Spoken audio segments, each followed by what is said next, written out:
कहानी की शुरुआत में हमें गौर दिखाया जाता है, जो एक रेगिस्तान जैसे उजड़े हुए ग्रह पर रहता है। उसकी छोटी बेटी की हालत बहुत खराब होती जा रही है, क्योंकि उस ग्रह पर कई सालों से सूखा पड़ा हुआ है। वहाँ न खाने का कोई इंतजाम है और ना ही पानी का कोई नामो निशान। इसी वजह से गौर के साथ रहने वाले सभी लोग धीरे धीरे मर चुके होते हैं और अब उसकी बेटी भी भूख और प्यास से तड़प रही होती है। गौर और उसका परिवार हमेशा अपने देवताओं से मदद की गुहार लगाते रहते हैं, लेकिन उन्हें कभी कोई जवाब नहीं मिलता। आखिरकार उनकी सारी उम्मीदें टूट जाती हैं और गौर की बेटी उसकी ही गोद में दम तोड़ देती है। अपनी बेटी की मौत के बाद गौर अंदर से पूरी तरह टूट जाता है और गहरे दुख में डूब जाता है।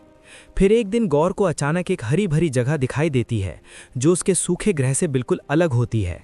जब वो वहां पहुंचता है तो गलती से उसके हाथ में एक काली तलवार आ जाती है, जिसे नेक्रोसोर्ड कहा जाता है। उसी जगह वो एक चमकदार और शक्तिशाली भगवान को देखता है, जो आराम से फल खा रहा होता है और अपनी ही दुनिया में खुश रहता है। गौन उसे अपनी पूरी कहानी बताता है, कैसे उसके ग्रह पर सूखा पड़ा, कैसे सब लोग एक एक करके मर गए और कैसे उसकी बेटी भी मर गई। लेकिन इसके बावजूद उसने अपनी आस्था नहीं छोड़ी। वो सोचता है कि अब उसे मुक्ति मिल जाएगी, लेकिन वो भगवान उसकी बातों का मजाक उड़ाते हुए कहता है कि तुम जैसे लोग किसी काम के नहीं होते और तुम्हारे लिए कोई मुक्ति नहीं है। इतना ही नहीं, वो ये भी बताता है कि ये सब एक जाल था, ताकि नेक्रोसोर्ड का असली धारक सामने आ जाए। ये सुनकर गौर का दिल टूट जाता है और उसे समझ आ जाता है कि जिन देवताओं को वो पूजता था, वो असल में बहुत स्वार्थी और निर्दयी हैं। गुस्से में आकर गौर उस भगवान की ताकत का प्रतीक उसकी माला तोड़ देता है। भगवान उस पर हमला करने की कोशिश करता है, लेकिन तब तक गौर ने नेक्रोसोर्ड को पूरी तरह अपना लिया होता है। तलवार की काली शक्ति धीरे धीरे उसे अपने कब्जे में लेने लगती है। उसे अजीब आवाज़ें सुनाई देने लगती हैं और उसके सामने ऐसे दृश्य आते हैं जो उसे उकसाते हैं कि सभी देवता बुरे हैं और उन्हें ख़त्म कर देना चाहिए। तलवार उसे और ताकत देने का वादा करती है और गौर उस पर पूरी तरह विश्वास कर लेता है। इसके बाद गौर उसी भगवान को मार देता है और कसम खाता है कि अब वो एक एक करके सभी देवताओं का अंत करेगा, क्योंकि अब उसे समझ आ चुका था कि ये देवता लोगों की मदद नहीं करते, बल्कि सिर्फ अपनी सुख सुविधाओं में लगे रहते हैं। इसके बाद कहानी हमें थॉर की तरफ ले जाती है, जहां कॉर्ग कुछ बच्चों को थॉर की कहानी सुना रहा होता है। वो बताता है कि थॉर बचपन से ही एक योद्धा रहा है और उसने अपने माता पिता के साथ कई युद्ध देखे हैं। बड़ा होकर थॉर ने अनगिनत लड़ाइयाँ लड़ी और उन्हें जीता भी। इस दौरान उसकी ज़िंदगी में कई लड़कियां आईं, लेकिन उसकी असली मोहब्बत जेन फॉस्टर थी, जिससे वो बेहद प्यार करता था। लेकिन कुछ समय बाद दोनों अलग हो जाते हैं। इसके बाद थॉर की ज़िंदगी में कई दुखद घटनाएं होती हैं और वो अंदर से टूट जाता है। वो मानसिक रूप से कमज़ोर हो जाता है और ख़ुद को संभालने के लिए ज़्यादा खाने पीने लगता है, जिससे उसका वज़न काफ़ी बढ़ जाता है। लेकिन एंड गेम के बाद वो फिर से खुद को बदलता है और गार्डियंस ऑफ द गैलेक्सी के साथ जुड़ जाता है। वहाँ वो अपनी नई पहचान बनाता है, खुद को फिट करता है और उनके साथ मिलकर कई मिशन पूरे करता है। फिर भी थॉर अपने पुराने दर्द को पूरी तरह भुला नहीं पाता, इसलिए वो लड़ाइयों से थोड़ा दूर रहने की कोशिश करता है और शांति की तलाश में ध्यान लगाने लगता है। लेकिन उसकी गैर मौजूदगी में गार्डियंस के लिए लड़ाई जीतना मुश्किल हो जाता है। तभी उनकी टीम का एक सदस्य थॉर के पास आता है और कहता है कि तुम्हारे बिना हम ये लड़ाई नहीं जीत सकते, हमें तुम्हारी ज़रूरत है। ये सुनकर थॉर फिर से तैयार हो जाता है और अपना हथियार स्टॉर्म ब्रेकर उठाता है। वो तुरंत युद्ध के मैदान में पहुंचता है, जहां उसकी टीम एक अजीब और ख़तरनाक प्राणी से लड़ रही होती है। उस प्राणी ने पूरे ग्रह के लोगों को एक मंदिर के अंदर कैद कर रखा होता है। तभी उस ग्रह का राजा भी वहां आ जाता है और हालात और भी ज्यादा गंभीर हो जाते हैं। थॉर के साथ उसके बाकी साथी भी मौजूद होते हैं, जो उसे देखकर बेहद खुश हो जाते हैं और तुरंत उसकी मदद मांगते हैं। थॉर बिना समय गंवाए अपना हथियार उठाता है और सीधे युद्ध के मैदान में कूद पड़ता है। अपनी ताकत और अनुभव की बदौलत वो अकेले ही दुश्मनों का सामना करता है और कुछ ही देर में पूरी लड़ाई जीत लेता है। ये देखकर वहाँ मौजूद सभी लोग खुश हो जाते हैं और थॉर के नाम के नारे लगाने लगते हैं। इसके बाद कहानी धरती पर शिफ्ट होती है, जहां एक पोस्टर के जरिए दिखाया जाता है कि जेन फॉस्टर अस्पताल में भर्ती है। जेन, जो इस समय कैंसर जैसी खतरनाक बीमारी से जूझ रही है, उसका कैंसर अब चौथे स्टेज तक पहुंच चुका होता है। डॉक्टर उसे साफ बता देते हैं कि उसके पास अब ज्यादा समय नहीं बचा है। इस दौरान उसकी एक दोस्त उससे मिलने आती है और उसे कहती है कि क्या उसे अपनी जिंदगी के आखिरी दिनों में अपने पुराने प्यार यानी थॉर से मिलना चाहिए और उसके साथ कुछ समय बिताना चाहिए। लेकिन जेन इस बात पर ज्यादा ध्यान नहीं देती और उसे नजरअंदाज कर देती है। एक दिन जब जेन नॉर्स मिथोलॉजी से जुड़ी एक किताब पढ़ रही होती है, तब उसे पता चलता है कि थॉर का हथियार म्योलनिया अपनी जादुई शक्तियों से किसी भी इंसान को ठीक कर सकता है। ये जानने के बाद जेन के मन में एक उम्मीद जागती है और वो उस हथियार को ढूंढने का फैसला करती है। इसके बाद जेन न्यू असगार्ड पहुंचती है, जहां अब सब कुछ पहले से काफी बदल चुका होता है। वो जगह अब एक टूरिस्ट स्पॉट बन चुकी है और दुनिया भर से लोग वहां घूमने आते हैं। ये सब वेलकरी की वजह से मुमकिन हुआ है, जो अब असगार्ड की नई रानी बन चुकी है। थॉर का उसे रानी बनाना एक सही फैसला साबित हुआ था। जैसे ही जेन वहां पहुंचती है, उसे उस जगह के बारे में पता चलता है जहां म्योल्नियर के टूटे हुए टुकड़े रखे गए हैं। वहां एक खास जगह बनाई गई होती है जहां लोग उसे देखने आते हैं। जैसे ही जेन उस स्थान के पास पहुंचती है, म्योल्नियर के टूटे हुए हिस्से हल्के हल्के चमकने लगते हैं, जैसे वो उसे बुला रहे हों। दूसरी तरफ थॉर अपनी जीत से ज्यादा खुश नजर नहीं आता और वहां के राजा से इनाम के तौर पर 2 बड़ी बकरियां ले लेता है। जब वो उन बकरियों को लेकर गार्डियंस के स्पेसशिप पर पहुंचता है, तो वे बकरियां वहां खूब ऊधम मचाने लगती हैं, जिससे सभी लोग परेशान हो जाते हैं।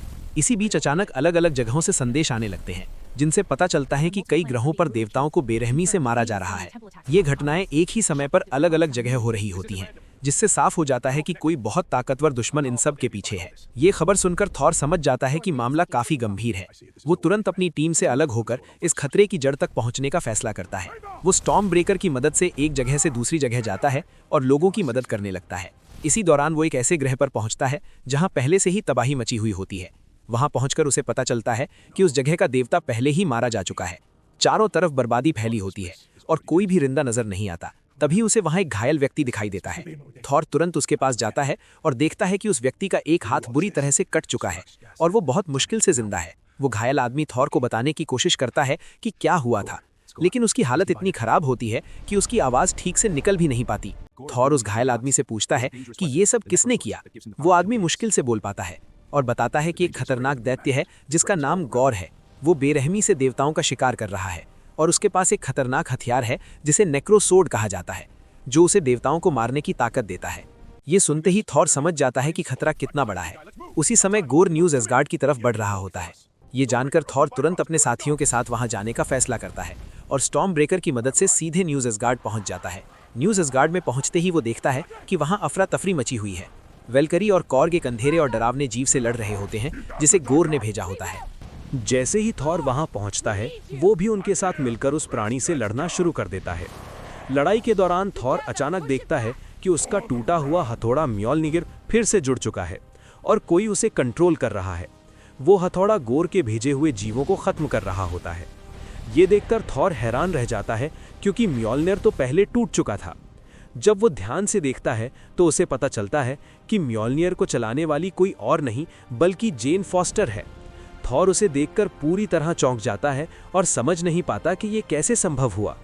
थॉर उसके पास जाता है और उससे पूछता है कि ये सब कैसे हुआ, लेकिन जेन खुद भी पूरी तरह कंफ्यूज होती है। वो बस इतना कहती है कि अभी इन सब बातों का समय नहीं है, पहले हमें इस खतरे से निपटना होगा। तभी गोर वहां दिखाई देता है और थॉर तुरंत उसकी तरफ बढ़ता है। दोनों के बीच जबरदस्त लड़ाई शुरू हो जाती है। गोर अपनी काली ताकत का इस्तेमाल करता है, जिससे थॉर को उससे लड़ने में काफी मुश्किल होती है। थॉर पूरी ताकत लगाकर गोर पर हमला करता है, लेकिन गोर वहां से भाग निकलता है। हालांकि ये उसका प्लान होता है, क्योंकि जाते जाते वो न्यू असगार्ड के सभी बच्चों को अगवा कर लेता है। जब लोगों को पता चलता है कि उनके बच्चे गायब हो गए हैं, तो वहां अफरा तफरी मच जाती है। सभी माता पिता घबरा जाते हैं और बहुत परेशान हो जाते हैं। वेलकरी उन्हें संभालने की कोशिश करती है और भरोसा दिलाती है कि उनके बच्चों को वापस लाया जाएगा। जिसके बाद थॉर, जेन, वेलकरी और कॉर्क मिलकर एक प्लान बनाते हैं ताकि गोर को ढूंढा जा सके और बच्चों को बचाया जा सके। उन्हें पता चलता है कि गोर बच्चों को ब्रह्मांड के उस हिस्से में ले गया है जिसे शैडो रियल्म कहा जाता है, जहां उसकी ताकत और भी बढ़ जाती है। थॉर और उसकी टीम फैसला करती है कि गोर का सामना करने के लिए उन्हें और ज्यादा ताकत की जरूरत होगी। इसके लिए वे ओमनीपोटेंट सिटी जाने का प्लान बनाते हैं, जहां सारे शक्तिशाली देवता रहते हैं। उनका मानना होता है कि अगर वहां के सबसे ताकतवर देवता ज्यूस उनकी मदद कर दे तो गोर को हराना आसान हो जाएगा। इसके बाद सभी लोग मिलकर अपने स्पेसशिप में निकलते हैं। रास्ते में थॉर और स्टॉर्म ब्रेकर के बीच एक मजेदार सीन भी होता है, जहां ऐसा लगता है जैसे स्टॉर्म ब्रेकर म्योल्निर से जल रहा हो, क्योंकि थॉर बार बार म्योल्निर की तरफ ध्यान दे रहा होता है। आखिरकार वे सभी ओमनीपोटेंट सिटी पहुंच जाते हैं, जहां ज्यूस बाकी देवताओं के सामने अपनी ताकत का प्रदर्शन कर रहा होता है। लेकिन जब थॉर और उसकी टीम उसे गोर के खतरे के बारे में बताते हैं, थॉर ज्यूस और बाकी देवताओं को समझाने की कोशिश करता है कि गोर लगातार देवताओं को मारता जा रहा है, इसलिए उसे रोकना बहुत जरूरी है और इसके लिए उन्हें उनकी मदद चाहिए।